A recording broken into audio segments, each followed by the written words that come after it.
One of the best teaching decisions I ever made was ignoring advice from someone I respected. It didn't feel right. So I smiled, I nodded, then I walked back into my own classroom and I did something different.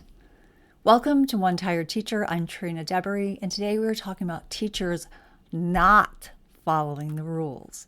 I know it's scary because teachers are rule followers by nature, but we're going to talk about why and how professional judgment matters more. Let's get started.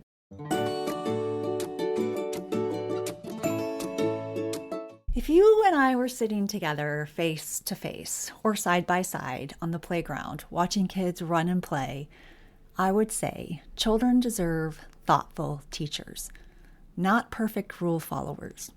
One year, my principal sent us to Teachers College at Columbia University, and I learned all about writing workshop for second graders. Now, the expectation was the money had been spent on flying us to New York and staying in New York for a week. We were expected to follow along with what was taught. But here's the thing. I came back ready to fully dive in and teach writing, starting with small moments. I wasn't so sure we needed to focus that much attention on small moments. My hesitation wasn't because I thought it was a bad idea. It was because I wasn't convinced that every second grader needed to spend weeks writing only about tiny moments. But I did what I was told. Can you relate? Drop a comment below and like this video while you're at it, so other teachers can find the content. Soon, I began to realize that my kids were actually dreaded. They actually dreaded writing. Dreaded, like literally dreaded. And that broke my heart because my deepest reason for becoming a teacher was helping children love learning. That went completely against my inner compass, my inner why for teaching. Kids loving to learn, feeling safe and seen. And that caused a deep emotional conflict within my classroom and within myself. I sought out advice from teachers and leaders I respected, and the answer was always the same. Maybe you weren't doing it correctly. But I was. I was doing exactly what I'd been taught. So I stopped doing it. My kids actually cheered when I told them that we were moving on from small moments.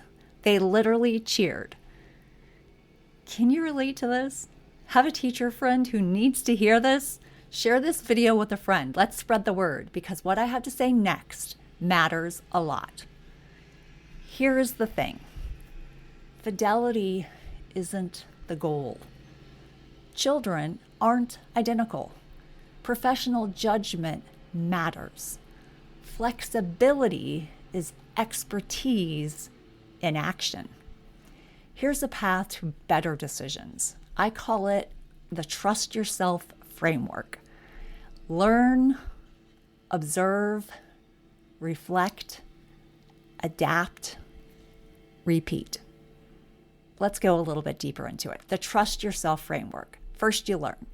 You want to stay curious, read the book, attend the training, explore the curriculum, ask the questions, use AI if it helps. Then observe. Watch your students, not the program, not the pacing guide, the children in front of you. Reflect. Ask yourself, is this helping my children learn? Is this bringing out their curiosity? Is this aligned with what I know about these children?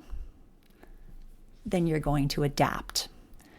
Keep what works, change what doesn't. Professional judgment isn't ignoring resources, it's using them wisely. And repeat. You can adapt as many times as you need to. That's something that no one ever says, but it's the only way that we get better.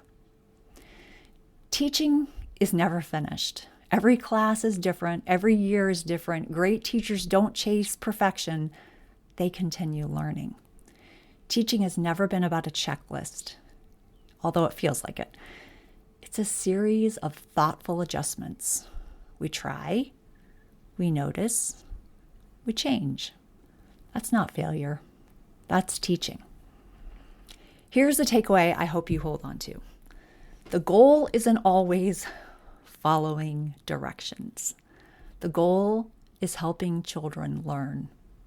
We talked about this last week, and it bears repeating.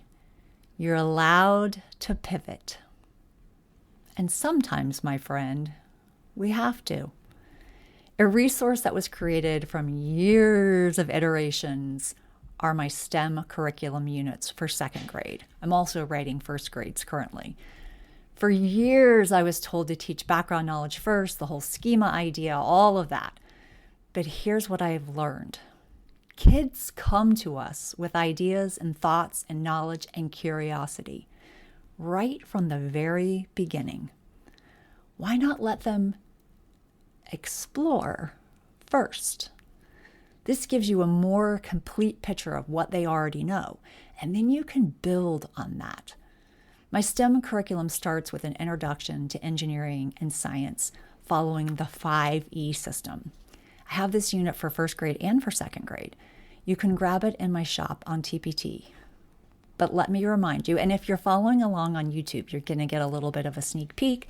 And if you're listening on the podcast, then you might want to hop to YouTube. Let me remind you, I've spent more than 30 years building these lessons. And if you discover a better way for your students, I hope you'll change them to meet the needs of your classroom. Because I trust your judgment too. That's really what the entire month has been about. Trusting yourself again. Not because you're always going to get it right. None of us do. But because thoughtful teachers keep learning. They keep noticing, they keep adapting, and that's exactly what makes them great teachers. Let's do one more quick review. The Trust Yourself framework. Learn, be open to new ideas, observe, watch your students closely, reflect, think about what they're showing you, adapt, trust yourself enough to make changes, repeat. Great teaching is thoughtful iteration. I would love to know your thoughts on the channel. What do you think? Please comment below and share with friends if you are liking the content. That way we can share messages to teachers all over the globe. It also tells me what I need to iterate myself. Until next time, sweet dreams and sleep tight.